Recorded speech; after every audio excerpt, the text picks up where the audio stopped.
I don't know if you want to hear what I have to tell you. I don't know if you're ready, if you're prepared. Unfortunately, we are out of time. I have no choice but to tell you the truth as I know it to be true. I have no choice but to tell you, no matter how ridiculous or preposterous you interpret it to be. I have no choice but to tell you. You are God.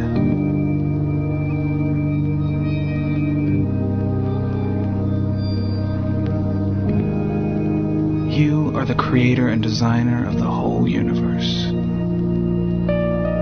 You are responsible for all of the marvelous and miserable mysteries of life.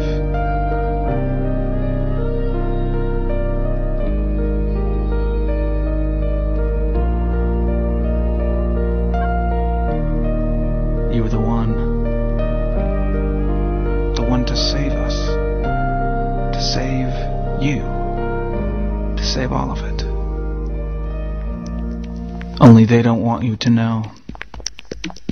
They don't want you to know the truth. They don't want you to know because if you do, they will have no chance of survival.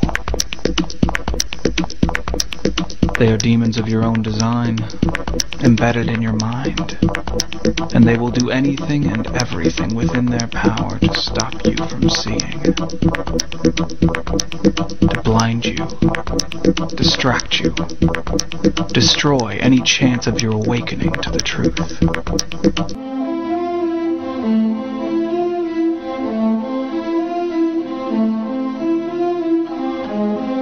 The holographic idea says that the future is always present, is always enfolded in the whole, just as there's an unbroken wholeness amongst all things, all objects in the universe.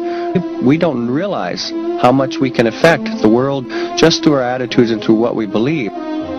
That's one of the most exciting things about the holographic idea. If reality is holographic, you're helping create it by believing it. That if we learn how to tap this power through belief and profound faith, when we do that, we'll be able to change our bodies in ways that seem miraculous. And it's clear that we do this on an unconscious level, because I think we have all these abilities, we just don't realize we have them, and so they're unconscious in ourselves. You know, we've got to stop being infants at the control panel. That we've got to learn what all those switches and all those amazing mechanisms are for, and how to do them, how to use them. Truth.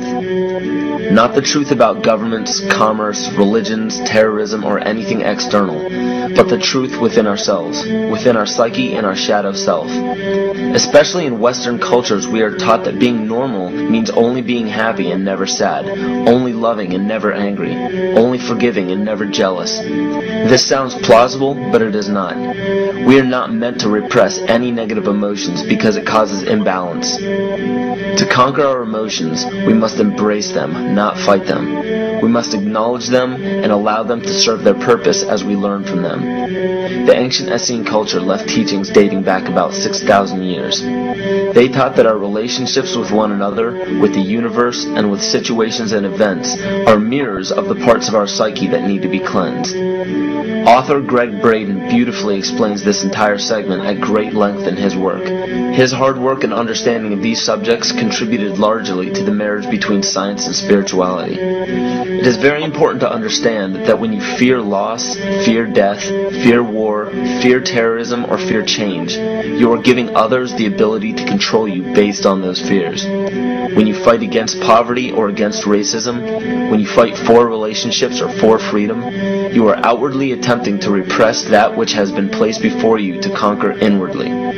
These situations are mirrors of our fears. This is why it is important to love and only love. Love those who stand with you, but especially those who stand against you. Don't look at your fears as a threat. Rather understand that this material world is only a physical manifestation of either the love or fear in your consciousness. It's as plain as day. All you need to conquer in your life is in your face. If you want to understand what your true inner fears are, analyze your ambitions and your inhibitions. Everything explained here about the esoteric agenda of the elite few at the very top is nothing to fear. They have been at work for thousands of years behind the scenes to manipulate humanity, and it has worked. Until now. It's very easy for any system of thought, religious or otherwise, that comes along. It's very easy to play on that, to play on our insecurities, to assure us all is well, we'll all be taken care of. We lap that up. So don't blame religion.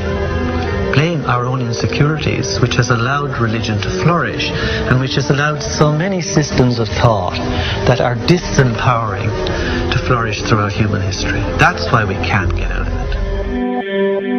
Ron Sakeley, Department Chairman, Chemistry, University of California, Berkeley, showed that DNA acts as an antenna for cellular upregulation. The primary function they taught us about what DNA is about. It's a receiver and transmitter of photons, light, and phonon sound. For what? Cellular upregulation, meaning that their water molecules, the pyramid power around the DNA spiral energizing strands, are taking in the spiritual energy of love vibrations and then sending it out for manifesting, precipitating in a quantum field, the physical matter of the body.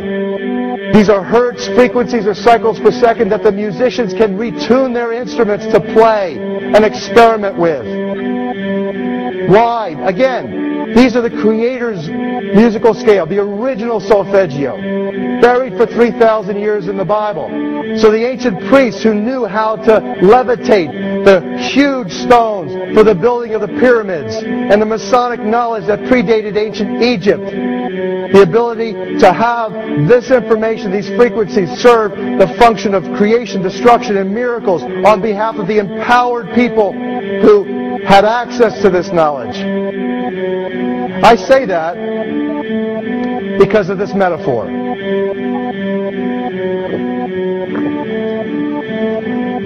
This is the difference between the power of our Creator and anything else, particularly evil. That you can go into a pitch black room full of evil, full of darkness, and light a little candle, and instantly that darkness flees.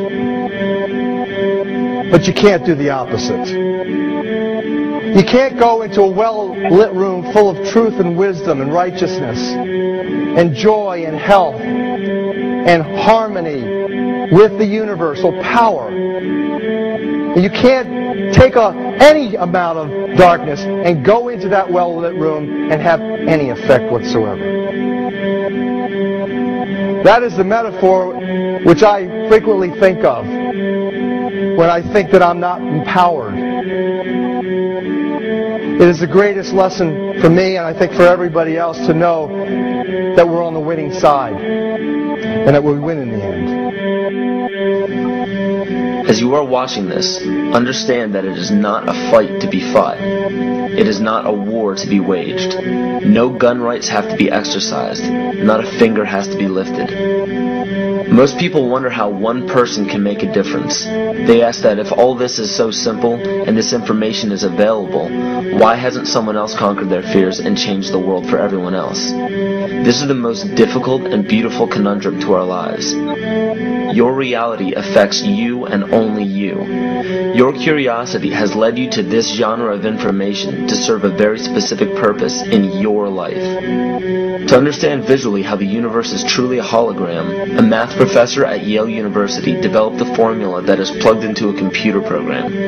Named after him, the Mandelbrot set shows a seemingly disorganized pattern. But no matter how far you zoom into the design, you will always find the same pattern within the whole pattern. Each fractal, broken down infinitely, will always reflect the whole.